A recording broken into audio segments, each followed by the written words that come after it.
علیکم ورحمت الله وبرکاته نننی ویډیو بیا زمونږه د هر قسم حاجت لپاره ده.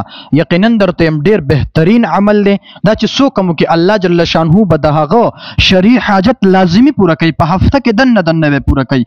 ډیر ملګری مونږ تکالو کې رقاره شپ زما حاجت ته خو پوره کیږي نه. یقینا درته يم چې په ګارانټي سره به الله جل شانه ستا دغه حاجت دغه ضرورت دا په هفته کې دنه پوره کوي. عمل څه دی هغه ډیر آسان دی. خدای نه مخکې صرف یو خبره کول غواړم چې خپل منځونو پابندي کوي په ټیم سره منځ کوي. او دویم نمبر خبره دا د راځم خبرې اوږدو منه ډېری ولې چې بعضی کسان بیا میسج کال کې اکثریت داسې په کمنټس کې ولیکي وای قاری صاحب تاسو دا خبرې ډېرې اوږدې کوي. نو خبرې اوږدو منه خو راځم مین خبرې لا چې د هر قسم حاجت لپاره په هفته کې دنه به الله جل شانه ستا حاجت او ستا ضرورت پوره کوي. عمل څه دی هغه ډېر آسان دی. د جمعې د ورځې نه به دا عمل شروع کې د جمعې د ورځې نه عمل څه دی د جمعې په ورځ به د سحر د منځ نه بعد یا هو یا الله یا هو یا الله دا به 100 مرتبه وي د جمعې په ورځ. دغه شان بیا د هفته په ورځ به یا رحمانو یا رحیمو دا به د سحر د منځ نه بعد 100 مرتبه وي. صحیح شو.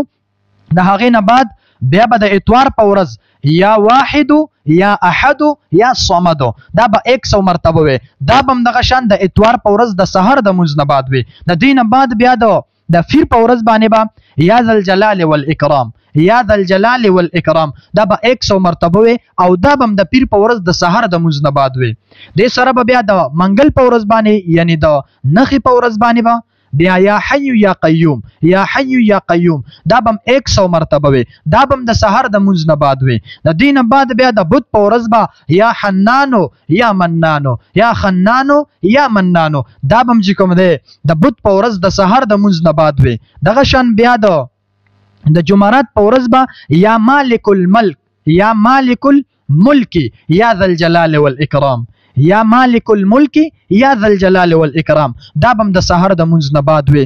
او دا دې هفته کې ان شاء الله چې په دې هفته کې دنه به الله جل شانه ستا هر قسم حاجت هر قسم ضرورت چې دی وي هغه به الله جل شانه پوره کوي. خو په شرط د دې غره چې منځ ور سره په ټیم کې منځ 15 وخته په پابندۍ سره کې ان شاء الله چې په هفته کې دنه بستا هر قسم حاجت دی وي هغه به الله جل شانه پوره کوي. دا عمل ډیر بهترین دی لازمی یو پیرو کوي بیا به تاسو ته اندازه وشي.